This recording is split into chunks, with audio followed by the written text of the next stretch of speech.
ಮಹಾದೇವಿ ಅಮ್ಮ ಶ್ರೀ ಚಕ್ರವಾಸಿನಿ. ರಶ್ಮಿ, ಎಲ್ಲ ತಗೊಂಡಿದ್ದೀನಿಂದ ಕಾಯಿನೆ ಬಿಟ್ಟಿದ್ಯಲೆ.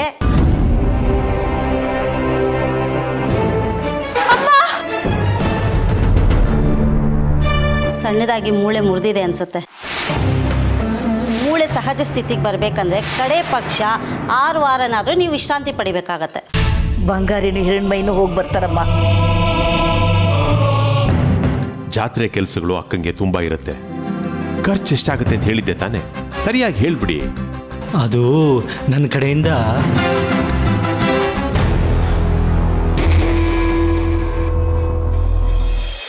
ಹೇಳಿ ಆಚಾರ್ಯರೇ, ಎಷ್ಟಾಗತ್ತೆ? 18 ಲಕ್ಷ ಅಂತ ಹೇಳಿದ್ದೆ. ಬೆಲೆಗಳಲ್ಲಿ ಏರ್ಬಿಟ್ಟಿದೆಯಲ್ಲ, ಮತ್ತೆ ಕೂತು ಲೆಕ್ಕಾಚಾರ ಹಾಕಿದೆ. ಒಂದು 22 ಲಕ್ಷ ಆಗ್ಬಹುದು. ಅಷ್ಟೊಂದಾ?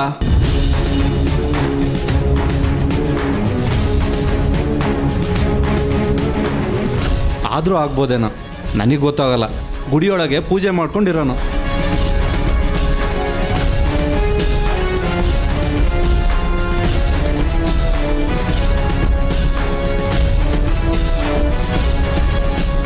ಇಪ್ಪತ್ತೆರಡು ಅಲ್ದಿದ್ರೆ 25 ಆಗಲಿ. ಕೆಲಸ ಅಚ್ಚುಕಟ್ಟಾಗಿ ಆಗಬೇಕು.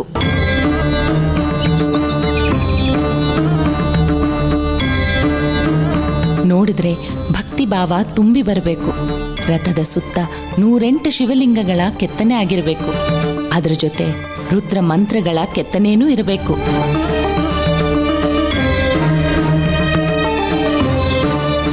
ಅಲ್ಲಲ್ಲಿ ಅಕ್ಕಮಹಾದೇವಿಯ ವಚನಗಳಿರಬೇಕು. ನೋಡುವ ಭಕ್ತರಿಗೆ ಇದೇ ಸ್ವರ್ಣಲಿಂಗದ ಹಾಗೆ ಭಾಸವಾಗಬೇಕು. ಮುಕುಂದ ಸ್ವಾಮಿಗಳ ಕೀರ್ತಿ ಎಲ್ಲೆಲ್ಲೂ ಹಬ್ಬಬೇಕು. ಆಗತ್ತಕ್ಕ, ಎಲ್ಲ ನೀವು ಅನ್ಕೊಂಡಂಗೆ ಆಗತ್ತೆ. ಕೆಲಸದಲ್ಲಿ ಯಾವುದೇ ಚ್ಯುತಿ ಬರಲ್ಲ. ಬರ್ಕೊಡ್ದು 22 ಅಂದ್ರೆ 22. ಅಕ್ಕ ಕೊಡ್ತಾಳೆ ಅಂತ ಸುಮ್ಮನೆ ಪೀಕ್ಸೋ ಹಾಗಿಲ್ಲ. ಸರಿಯಾಗಿ ಹೇಳಿದ್ನ ಅಕ್ಕ? 22 ಅಂದ್ರೆ 22. ಆಗ್ಲಿ ಶಿವಸಮಣ್ಣ, ಈ ಆಚಾರ್ಯ ಮಾಡೋ ಕೆಲಸದಲ್ಲಿ ಯಾವುದೇ ಚ್ಯುತಿ ಬರಲ್ಲ. ಸುತ್ತಮುತ್ತಲ 10 ಊರಲ್ಲಿ ನನ್ನ ಮೂರ್ತಿಗಳಲ್ವೇ ಪೂಜೆ ಮಾಡಿಸ್ಕೊಳ್ತಿರೋದು. ತಾವು ಸ್ವಲ್ಪ ಸುಮ್ಮನಿರ್ತೀರಾ? ನಿಮ್ಮ ತುತ್ತೂರಿನ ನೀವೇ ಊದ್ಕೋಬೇಡಿ. ಶಿವಸ್ವಾಮಿ, ಅಕ್ಕ, ಆಚಾರ್ಯರಿಗೆ ಬೇಕಾದಷ್ಟು ದುಡ್ಡನ್ನ ವ್ಯವಸ್ಥೆ ಮಾಡು. ಸ್ವರ್ಣಲಿಂಗದ ರಥ ಆದಷ್ಟು ಬೇಗ ಸಿದ್ಧವಾಗಬೇಕು. ಆಗತ್ತಕ್ಕ, ನೀನು ಧ್ಯಾನ ಮುಂದುವರ್ಸು. ಆಚಾರ್ಯ, ಶಿವಾರ್ಪಣ.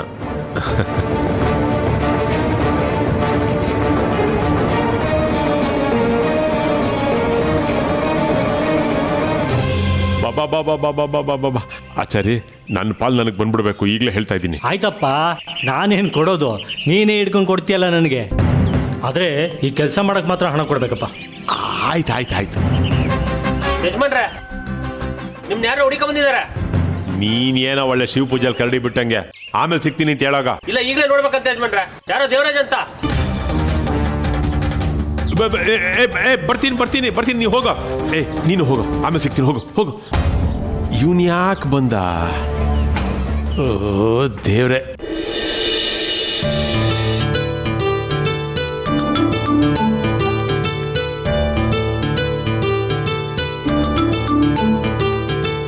ಏನ್ರಿ, ಬೆಳಗ್ಗೆನೆ ಎಲ್ಲೋ ಹೋಗಕ್ ತಯಾರಿ ಮಾಡ್ಕೋತಿದ್ದೀರಾ? ಶುಭ ಕಾರ್ಯ ಆದ್ರೆ ನೀವೇ ಹೇಳ್ಬಿಡಿ. ಎಲ್ಲಿ ಹೋಗ್ತಿದ್ದೀರಾ ಅಂತ ಕೇಳ್ಬಾರ್ದಲ್ವಾ? ಒಂಥರ ಶುಭ ಕಾರ್ಯನ ದೇವಿಕಾ. ರಾತ್ರಿ ನಿಂಗೆ ಹೇಳೋದು ಮರ್ತಿದ್ದೆ ಅಷ್ಟೆ. ರತ್ನಗಿರಿಲಿ ಮುಕುಂದ ಸ್ವಾಮಿಗಳ ದೇವಸ್ಥಾನ ಇದೆ. ಅವರು ಜೀವಂತ ಸಮಾಧಿ ಆದವರು. ಅದು ನಾನು ಮತ್ತೆ ನನ್ನ ರಶ್ಮಿ ಅಮ್ಮ ಅಪ್ಪ 3 ಜನ ರತ್ನಗಿರಿಗೆ ಹೋಗ್ತಾ ಇದೀವಿ. ಅದ್ರ ಬಗ್ಗೆ ಮಾತಾಡ್ತಿದೀವಿ. ಅದಕ್ಕೆ ಇಷ್ಟು ತಡವಾಗಿದ್ದು. ನಮ್ಮೂರಲ್ಲಿ ಹೇಗೆ ತ್ರಿಪುರ ಸುಂದರಿ ಅಮ್ಮನವ್ರ ದೇವಸ್ಥಾನ ಇದೆಯೋ ಹಾಗೆ ಅಲ್ಲಿ ಬಾಲ ತ್ರಿಪುರ ಸುಂದರಿ ಅಮ್ಮನವ್ರ ದೇವಸ್ಥಾನ ಇದೆ.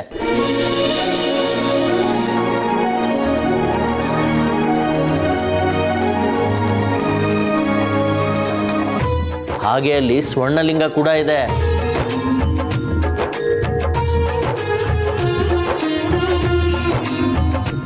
ಅದಕ್ಕೆ ವಿಶೇಷವಾದ ಪೂಜೆ ಮಾಡ್ತಾರೆ. ಆ ಸ್ವರ್ಣಲಿಂಗದ ದರ್ಶನ ಮಾಡಿದ್ರೆ ನಮ್ಗೆ ಒಳ್ಳೇದಾಗತ್ತೆ ಅಂತ ಪ್ರತೀತಿ ಇದೆ. ನೀನು ತಯಾರಾಗಿದ್ರೆ ಬಾ, ಜೊತೆಗೆ ಹೋಗಿ ಬರೋಣ. ಅಪರೂಪಕ್ಕೊಮ್ಮೆ ಅಲ್ಲಿ ವಿಶೇಷವಾದ ಪೂಜೆ ನಡೆಯುತ್ತೆ. ಆಗ ಸ್ವರ್ಣಲಿಂಗದ ದರ್ಶನ ಮಾಡಿದ್ರೆ ನಮ್ಗೆ ಒಳ್ಳೇದಾಗತ್ತೆ ಅಂತ ಒಂದು ಪ್ರತೀತಿ ಇದೆ. ನೀನು ಸಿದ್ಧವಾಗು, ಹೋಗ್ಬಿಟ್ಟು ಬರೋಣ. ಓ ದೇವರ ಕಾರ್ಯನಾ? ನಾ ಬರೋ ಪರಿಸ್ಥಿತಿಲಿ ಇಲ್ಲ ಕಣ್ರಿ. ನೀವು ಬರ್ತಾ ಮರೀದೆ ಪ್ರಸಾದ ತನ್ನಿ, ನಾನು ಅದೇ ಆಶೀರ್ವಾದ ಅನ್ಕೋತೀನಿ. ಅಪ್ಪ, ನಾನು ನಿಮ್ಮ ಜೊತೆ ಬರ್ತೀನಿ ರತ್ನಗಿರಿಗೆ.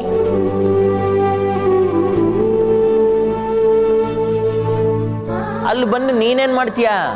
ನಾನೇನೋ ಪೂಜೆ ಅಂತ ಕೂತ್ಬಿಡ್ತೀನಿ. ಅವಾಗ ನಿನ್ನ ಜೊತೆ ಆಟ ಆಡೋಕ್ಕೆ ಯಾರೂ ಇರಲ್ಲ, ಬೇಜಾರಾಗತ್ತೆ. ಆಮೇಲೆ ಮಕ್ಳಿಗೇನು ಕೆಲಸ ಅಲ್ಲಿ?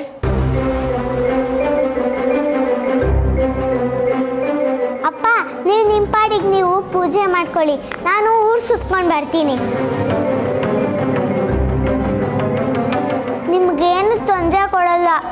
ಅಮ್ಮ, ನೀನಾದರೂ ಹೇಳಮ್ಮ, ನಾನು ರತ್ನಗಿರಿಗೆ ಹೋಗ್ತೀನಿ. ನನ್ನ ಗೆಳತಿರೆಲ್ಲ ಊರಿಗೆ ಹೋಗ್ಬಿಟ್ಟಿದ್ದಾರೆ, ನನ್ನ ಜೊತೆ ಆಟಾಡೋಕ್ಕೆ ಯಾರೂ ಇಲ್ಲ. ಇಲ್ಲಿ ನನಗೆ ಒಬ್ಳಿಗೆ ಬೇಜಾರಾಗುತ್ತೆ. ಹೌದು ರೀ, ನೀವು ಅವಳನ್ನ ಕರ್ಕೊಂಡು ಹೋಗಿ. ಇಲ್ಲೇ ಇದ್ರೆ ಕೆಲ್ಸಕ್ಕೆ ಬಾರದು ಏನಾದರೂ ಮಾಡ್ಕೊಂಡಿರ್ತಾಳೆ, ಇಲ್ಲ ನನ್ಗೆ ಗೋಳಿಕೋತಾ ಇರ್ತಾಳೆ. ನೀವು ಕರ್ಕೊಂಡು ಹೋದ್ರೆ ಈಗಲೇ ದೇವರು ಭಯ ಭಕ್ತಿ ಅನ್ನೋದು ಬರುತ್ತೆ, ಹಿರಣ್ಮಯಿ ಹಾಗೆ. ಹೌದು ಅಪ್ಪ, ಹಿರಣ್ಮಯಿಗಿಂತ ಜಾಸ್ತಿ ದೇವ್ರನ್ನ ಒಲಿಸ್ಕೋತೀನಿ. ನೀನು ಇಂಥ ಕಡೆ ಹೋದಾಗ ನನ್ನ ಕರ್ಕೊಂಡು ಹೋಗ್ಬೇಕು ಅಷ್ಟೇ. ಆಯ್ತಮ್ಮ. ಅಮ್ಮ ಮಗಳು ಇಬ್ರು ಸೇರಿದ್ಮೇಲೆ ಈ ಅಪ್ಪನ ಮಾತೆಲ್ಲ ನಡೆಯುತ್ತೆ. ಆಯ್ತು, ಹೋಗು. 4 ಜೊತೆ ಬಟ್ಟೆ ತಗೋ. ಬರೋದು 3-4 ದಿನ ಆಗತ್ತೆ. ಆಮೇಲೆ ಅಲ್ಲಿ ನಂಗೆ ಗೋಳೈಕೋಬಾರ್ದು, ನಿಮ್ಮ ಅಮ್ಮನ ಗೋಳೈಕೊಂಡಂಗೆ, ಆಯ್ತಾ? ಇಲ್ಲ ಅಪ್ಪ, ನಿಮ್ಮ ಮಗಳು ಎಷ್ಟು ಒಳ್ಳೆ ಹುಡುಗಿ ಅಂತ ನಿಮಗೆ ಗೊತ್ತಾಗುತ್ತೆ. ಅಮ್ಮ, ನಾನು ಬಟ್ಟೆ ತಗೊಂಡು ಬರ್ತೀನಿ.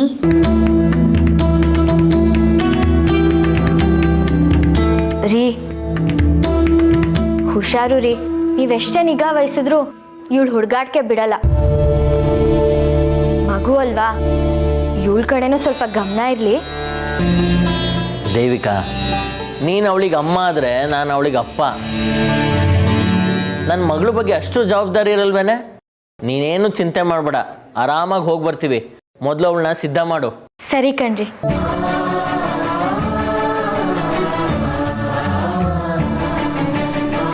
ಅಮ್ಮ ತಾಯಿ ತ್ರಿಪುರ ಸುಂದರಿ, ಎಷ್ಟೋ ವರ್ಷ ಆದಮೇಲೆ ಬಾಲ ತ್ರಿಪುರ ಸುಂದರಿ ಅಮ್ಮನವ್ರ ದರ್ಶನ ಕಲ್ಪಿಸ್ತಿದ್ಯಾ. ನನ್ನನ್ನು ಕಾಪಾಡಮ್ಮ, ನಾನೇ ಧನ್ಯ.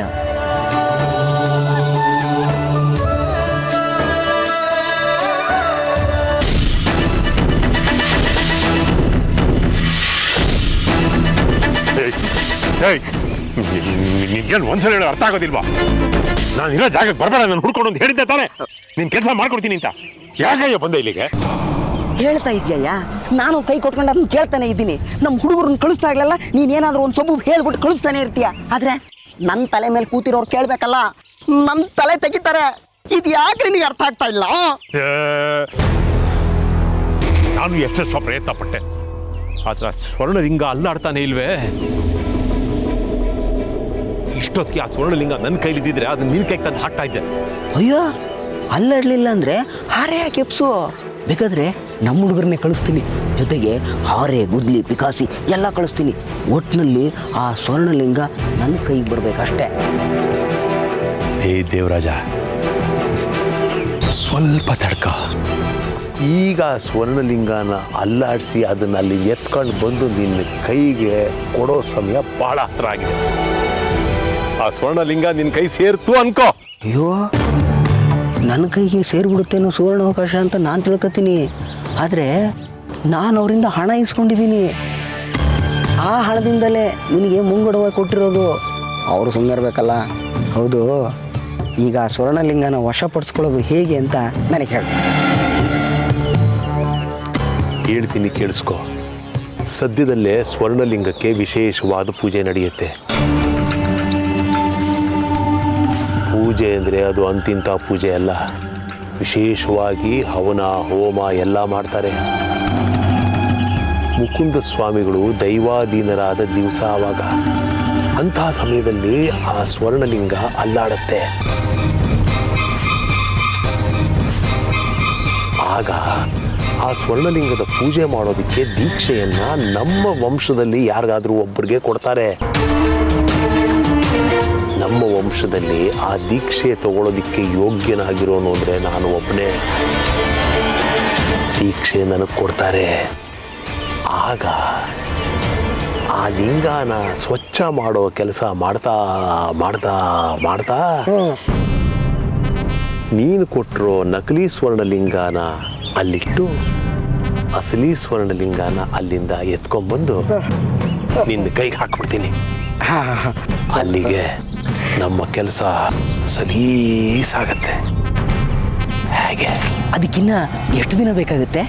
ಕೆಲವು ದಿನಗಳು ಕಾಯಲೇಬೇಕು, ಬೇರೆ ದಾರಿನೇ ಇಲ್ಲ. ನೋಡೋಣ, ನನಗೆ ದುಡ್ಡು ಕೊಟ್ಟಿರೋರು ಅಷ್ಟು ದಿನ ಕಾಯ್ತಾರ ಅಂತ. ಅವ್ರಿಗೆ ಎಲ್ಲ ಸಿಕ್ಬಿಟ್ಟಿದೆ, ಈ ಸ್ವರ್ಣಲಿಂಗ ಮಾತ್ರ ಸಿಕ್ಕಿಲ್ಲ. ಒಂದು ಅವ್ರಿಗೆ ಸಿಕ್ಕಿಬಿಟ್ರೆ ನನ್ನ ಕೆಲಸ ಆದಂಗೆನೆ.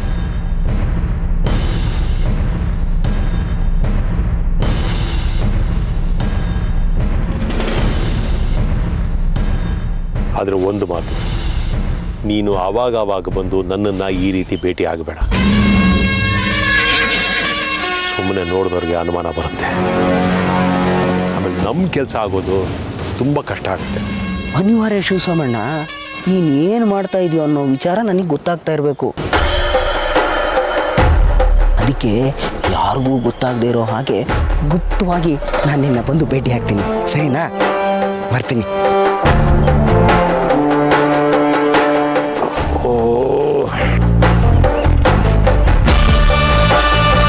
ಆ ಸ್ವರ್ಣಲಿಂಗ ಒಂದು ನನ್ನ ಕೈಗೆ ಸೇರಿಬಿಟ್ಟಿದ್ದರೆ ಅದನ್ನು ತಗೊಂಬಂದು ಇವನ ಕೈಗೆ ಕೊಟ್ಟು ಇವನ ಕೈಲಿ ಆದಷ್ಟು ಬೇಗ ದುಡ್ಡಿಸ್ಕೊಂಡು ಈ ಊರನ್ನೇ ಬಿಡ್ಬೋದಾಗಿತ್ತು.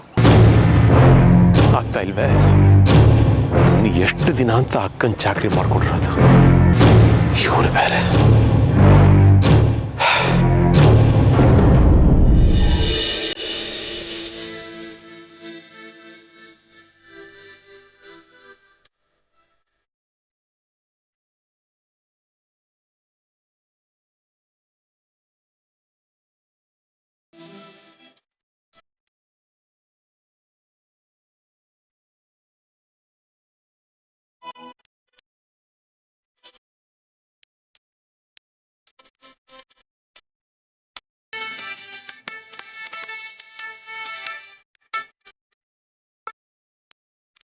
ನಾನು ನಿನ್ನಷ್ಟಿದ್ದಾಗ ಈ ಊರಿಗೆ ಬಂದಿದ್ದೆ ಕಣೆ ಹಿರಣ್ಮಯಿ. ಆಮೇಲೆ ಬಂದೇ ಇಲ್ಲ. ಸ್ವಲ್ಪನೂ ಬದಲಾಗಿಲ್ಲ. ಪೇಟೆಗಳು ಬೆಳೆದಷ್ಟು ವೇಗವಾಗಿ ಹಳ್ಳಿಗಳು ಬೆಳೆಯಲ್ವೇನೋ. ಬೆಳೆಯೋದಕ್ಕೇನಪ್ಪ, ಎಲ್ಲ ಬೆಳೆಯೋದೆ. ಬೆಳೆಸೋದಕ್ಕಿಂತ ಬೆಳೆಯೋದು ತುಂಬಾ ಮುಖ್ಯ ಆಗಿರುತ್ತೆ. ಅದಕ್ಕೆ ಎಲ್ಲ ಹಳ್ಳಿ ಜನಗಳು ಪೇಟೆಗೆ ಹೋಗಿ ಸೇರ್ಕೊಂತಾರೆ. ಇಷ್ಟು ಚಿಕ್ಕ ವಯಸ್ಸಿಗೆ ಎಷ್ಟೆಲ್ಲ ಯೋಚನೆ ಮಾಡ್ತೀಯ ನೋಡು. ಅಮ್ಮನವ್ರ ಮಗಳಲ್ವಾ, ಬುದ್ಧಿವಂತಿಕೆ ಮಾತೆಲ್ಲ ಅಮ್ಮನವ್ರದು, ಹುಡುಗಾಟ ಮಾತೆಲ್ಲ ನಂದು. ಬಿಟ್ರೆ ಉಪದೇಶನ ಶುರು ಮಾಡ್ಬಿಡ್ತೀಯ. ಎಲ್ಲರೂ ನನ್ನ ಪೆದ್ದ ಬಂಗಾರಿ ಅಂತಾರೆ. ನೀನು ಏನೇನೋ ಹೇಳಿ ನನ್ನ ಪೆದ್ದನ್ ಮಾಡಬೇಡ. ಈ ಊರಲ್ಲಿ ಯಾರ ಹತ್ರ ಆದರೂ ಕುಲದೇವ್ರ ದೇವಸ್ಥಾನ ಎಲ್ಲಿದೆ ಅಂತ ಕೇಳಬೇಕಲ್ಲ. ಆಯ್ತಾಯ್ತು, ನನಗೆ ತುಂಬಾ ಹೊಟ್ಟೆ ಹಸಿತಿದೆ, ಬೇಗ ನಡಿ. ಯಾರ ಮಾತಿಗೆ ಸಿಕ್ಬಿಟ್ರೆ ಅಲ್ಲೇ ನಿಂತ್ಕೊಂಡ್ಬಿಡ್ತೀಯಾ?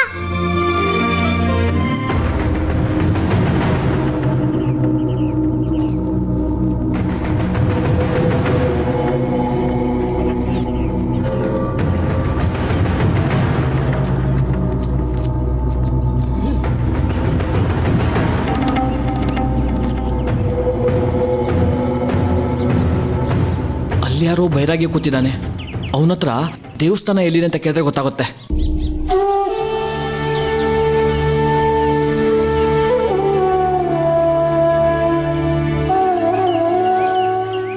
ಸ್ವಾಮಿ, ಸಮಾಧಿ ದೇವಸ್ಥಾನ ಎಲ್ಲಿದೆ ಅಂತ ಗೊತ್ತಾ?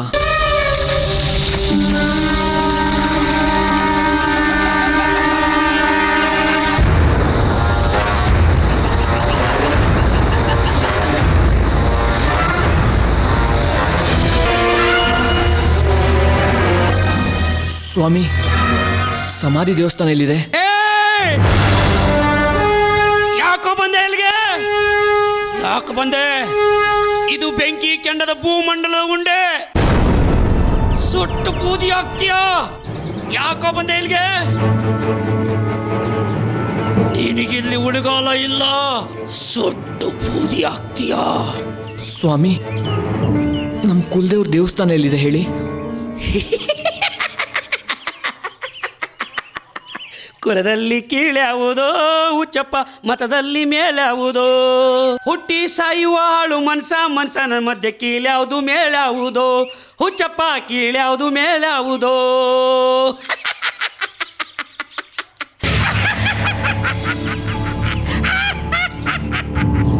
ಸ್ವಾಮಿ, ನೀವ್ಯಾಕೆ ಒಂಥರ ಆಡ್ತಿದ್ದೀರಾ? ಹೋಗ್ಲಿ ಬಿಡಿ, ನಾವು ಬೇರೆ ಹತ್ರ ಕೇಳ್ಕೊತೀನಿ. ಬೇರೆಯವ್ರನ್ನ ಯಾಕೋ ಕೇಳ್ತೀಯ ಇಲ್ಲಿ? ನಾನ್ ದೈವ, ನಾನೇ ಬ್ರಹ್ಮ, ಅಹಂ ಬ್ರಹ್ಮಾಸ್ಮಿ. ನಿನ್ನ ಒಳಗಡೆ ಹೋಗಕ್ ಬಿಡಲ್ಲ. ಸಾವು ನಿನ್ ಸುತ್ತಲೂ ಗಿರ್ಕಿ ಹೊಡಿತಾ ಇದೆ.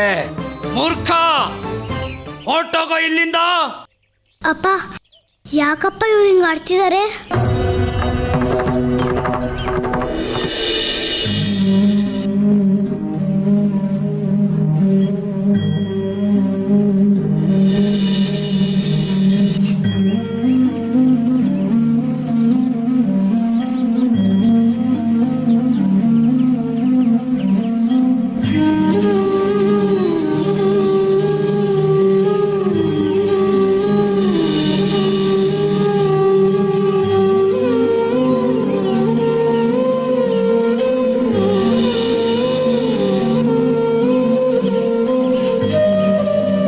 ಮುಂದಿನ ಜನ್ಮದಲ್ಲಿ ನಾನು ಶ್ರೀಚಕ್ರ ಆಗಿ ಹುಟ್ಟಿ ಬರ್ತೀನಿ.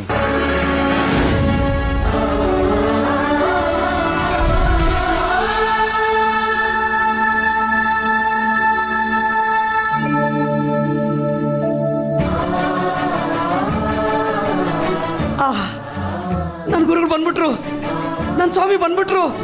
ನನ್ನ ತಪಸ್ಸಿಗೆ ಮೆಚ್ಚಿ ನಮ್ಮ ಗುರುಗಳು ಪ್ರತ್ಯಕ್ಷ ಆಗ್ಬಿಟ್ರು.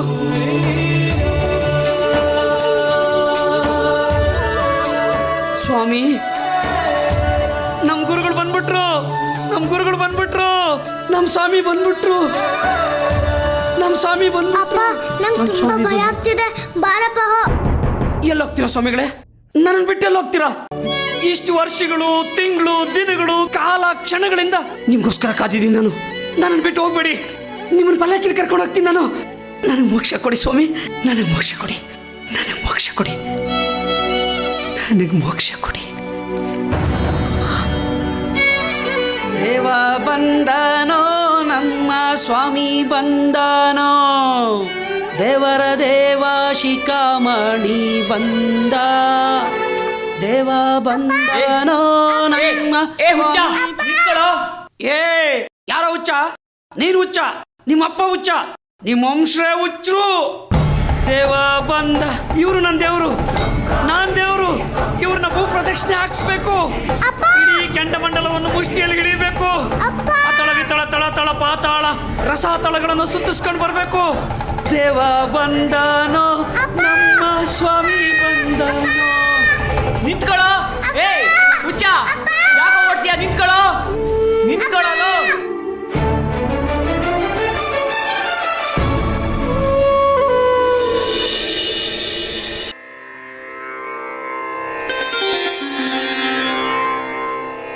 ಶಿವಸ್ವಾಮಿ, ಅಕ್ಕ, ಮುಕುಂದ ಸ್ವಾಮಿಗಳ ಸಮಾಧಿ ಅಂದ್ರೆ ಸುಮ್ಮನೆ ಅಲ್ಲ.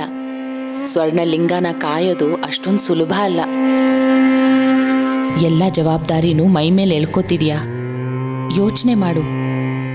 ದೀಕ್ಷೆ ಅಂತ ತಗೊಂಡ್ಮೇಲೆ ಹಿಂದೆ ಸರಿಯೋ ಹಾಗಿಲ್ಲ. ನೇಮ ನಿಷ್ಠೆ ಸರಿಯಾಗಿ ಮಾಡಬೇಕು. ಅಕ್ಕ, ಮುಕುಂದ ಸ್ವಾಮಿಗಳ ಸೇವೆ ಮಾಡೋ ಭಾಗ್ಯ ಎಲ್ರಿಗೂ ಸಿಗಲ್ಲ ಅಕ್ಕ. ಇದು ನನಗೆ ಸಿಕ್ಕಿರೋದು ನನ್ನ ಪೂರ್ವಜನ್ಮದ ಪುಣ್ಯ. ದೀಕ್ಷೆ ತಗೊಳ್ಳೋದಕ್ಕೆ ನನ್ನ ಬಿಟ್ರೆ ಬೇರೆ ಯಾರಿದ್ದಾರೆ ಹೇಳಕ್ಕ?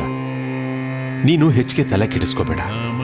ನನಗೆ ದೀಕ್ಷೆ ಕೊಟ್ಟು ನೀನು ದೇವ್ರ ಪೂಜೆ ಪುನಸ್ಕಾರದಲ್ಲಿ ಕಾಲ ಕಳಿ. ಬಂದು ಭಕ್ತಾದಿಗಳನ್ನ ಚೆನ್ನಾಗಿ ನೋಡ್ಕೋ. ಏನೋಪ್ಪ, ನಿನ್ನೆ ನಂಬಿದ್ದೀನಿ. ಮಾಡ್ಕೊಂಡು ಹೋಗು. ಮುಕುಂದ ಸ್ವಾಮಿಗಳಿಗೆ ನಮ್ಮಿಂದ ಸೇವೆ ಸಲ್ಲಿಸಕ್ಕಾಗೋದು ಇಷ್ಟೇ ಅಲ್ವಾ? ಅರ್ಚಕರೇ, ಮುಂದುವರಿಸಿ.